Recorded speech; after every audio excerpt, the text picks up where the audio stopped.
دوسری محرم ہے، حاکم مدینہ نے حسین کو بلایا. حسین جوانان بنی ہاشم کے ساتھ آئے. حاکم نے اٹھ کر تعظیم کی، پاس بٹلایا. یزید کا خط سامنے رکھا. میرے مولا نے خط پڑھا اور بے اختیار زبان سے جملہ نکلا، انا للہ و انا الیہ راجعون. آپ کے آوازیں بلند ہوئی، آپ کے دل پر چوٹ پڑی. خدا آپ کے آنسوؤں کو رومال سیدہ میں جگہ دے. کہا فرزند رسول. حاکم نے پوچھا فرزند رسول آپ کا ارادہ کیا ہے؟ کہنے لگے ذرا ثبوت ہونے دو، پھر ہم دیکھیں گے کہ یزید میں مجال ہے کہ وہ ہم سے بیعت مانگ سکے. یہ کہہ کر رونے والوں حسین چلے. جب جا رہے تھے تو کسی نے پکار کے مشورہ دیا کہ اگر حسین نکل گئے تو پھر تم حسین سے بیعت نہیں لے سکو گے. ایک مرتبہ ڈانٹ کر اس مشورہ دینے والے سے کہنے لگے خدا تجھ پہ لعنت کرے، تو فرزند رسول کی شان میں گستاخی کر رہا ہے. رونے والوں جیسے ہی حسین کی آواز بلند ہوئی، دارالامارہ کے باہر جو جوان کھڑے تھے انہیں جلال آ گیا. حسین کی بات بلند ہوئی نا، انہیں جلال آ گیا. اور سب سے پہلے جس نے تلوار کھینچی اس کا نام تھا ابو الفضل عباس.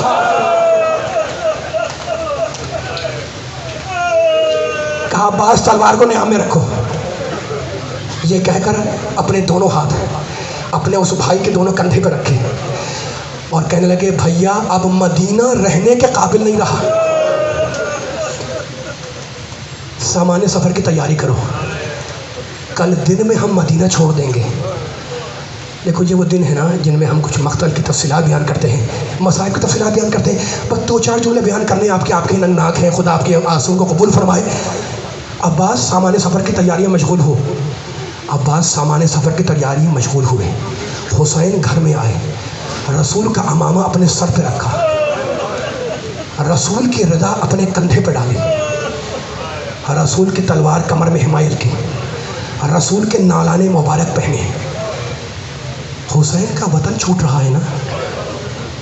وطن چھوٹنے کا مطلب فقط مدینہ نہیں چھوٹ رہا، نانا کا مزار چھوٹ رہا ہے، بھائی کی لہر چھوٹ رہی ہے، ماں کی قبر چھوٹ رہی ہے.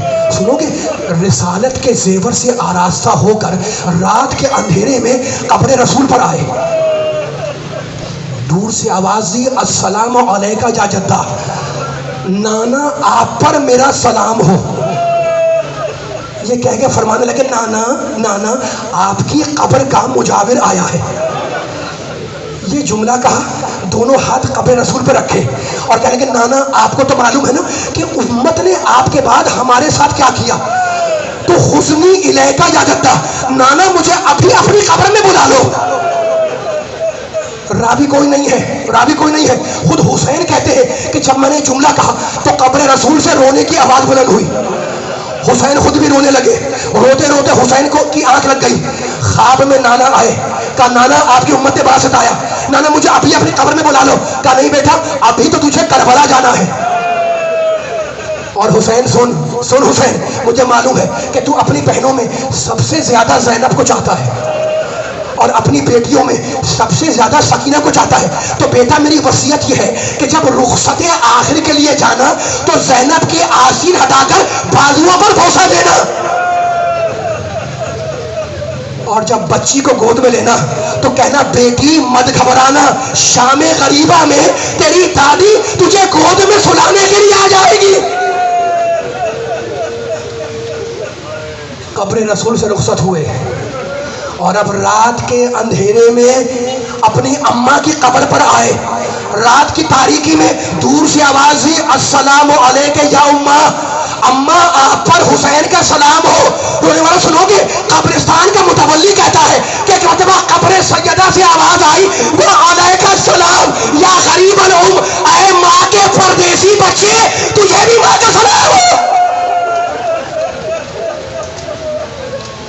رات بھر حسین قبروں سے رخصت ہوتے رہے.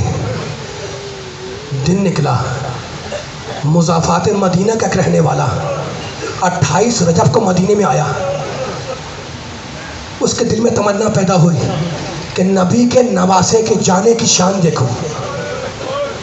پتہ پوچھتا ہوا محلے بنی ہاشم میں آیا. ایک کوچے کی ایک گلی کے سرے پر کھڑا ہو گیا. کہتا ہے کہ میں بہت دیر کھڑا رہا، اتنے میں ایک گھر کا دروازہ کھلا، ایک طویل قامت کا جوان برآمد ہوا، اس کے ہاتھ میں کرسی تھی، اس نے کرسی گھر کے باہر رکھی اور رکھ کر اندر چلا گیا، اور اب نبی کا نواسا نکلا جسے میں نے پہچان لیا۔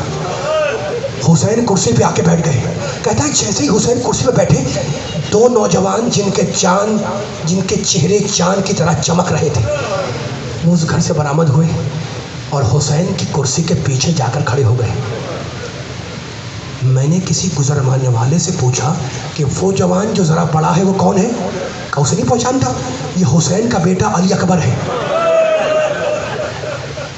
کہا اچھا وہ خدا آپ کے آنسوؤں کو رومال سیدہ میں جگا دے۔ دوسری محرم میں دیکھو ہم پیدا ہوئے آج کے دن کی یاد منانے کے لیے، جو دن ہے نا۔ کہا اچھا وہ جو پہلو میں پیچھے کھڑا ہے وہ کون ہے؟ کہ اسے نہیں پہچانتا، وہ حسن کا بیٹا قاسم ہے۔ کہ تو نے اتنا بتلا دیا، اب اتنا اور بتلا دے کہ یہ طویل قامت کا جوان کون ہے؟ کہ اسے نہیں پہچانتا، یہ حسین کا چھوٹا بھائی ابو الفضل عباس ہے۔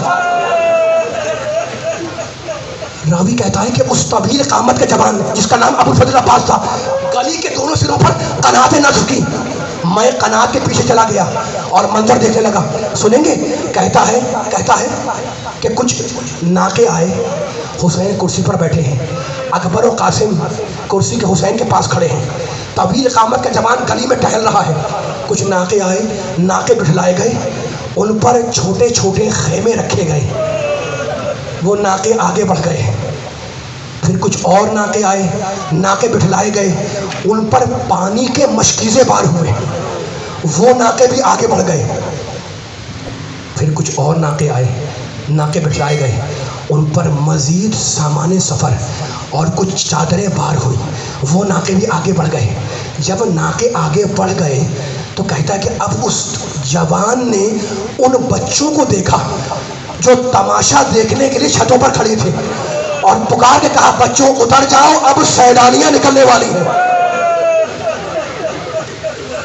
آخری جملہ راوی کہتا ہے، رونے کے بیٹھا ہوں، راوی کہتا ہے کہ ایک ناقہ آیا، ناقہ بٹھلایا گیا، کوئی بی بی نکلی، اس کا قریبی ترین رشتہ دار آگے بڑھا، بی بی کا شانہ تھاما، شانہ تھام کے ناقے میں بٹھلایا، ناقہ آگے بڑھ گیا۔ پھر کوئی دوسرا ناقہ آیا، ناقہ بٹھلایا گیا، کوئی دوسری بیوی نکلی، رشتہ دار نے شانہ تھام کر بیوی کو ناقے میں سوار کرایا، وہ ناقہ بھی آگے بڑھ گیا۔ ناقے آتے رہے، بیویاں سوار ہوتی رہی، ناقے آگے بڑھتے رہے۔ کہنے لگا ایک مرتبہ میں نے دیکھا کہ ایک سیاہ برقع پہنے ہوئے ایک بیوی 18 کنیزوں کی جھلمٹ میں نکلی۔ حسین گھبرا کے کھڑے ہو گئے کہ اکبر و قاسم پھوپھی کے پاس جاؤ، عباس بہن کے پاس جاؤ۔ ادھر سے عباس دوڑے، ادھر سے اکبر و قاسم دوڑے، حسین خود بھی دوڑے۔ میری بیوی سواری کے قریب پہنچی۔ رونے والوں سوار ہونے کی شان جانتے ہو، اکبر نے پردہ محمل الٹا، قاسم نے نالین اٹھائے، عباس نے زانوؤں کو خم کیا، حسین نے شانہ تھاما۔ یہ 28 رجب کی سواری تھی، جب زانو خم کرنے والا عباس موجود تھا، شانہ تھامنے والا بھائی موجود تھا، اور وہ 11 محرم کی سواری نہ عباس ہے نہ علی اکبر ہے۔ کچھ رسیاں لائی گئی بیویوں کے بازو باندھنے کے لیے، اور ایک بیوی میدان میں اکیلی آواز دے رہی تھی، اخی ابو الفضل عباس بھیا، مدینے میں تم نے سوار کرایا، اب کربلا میں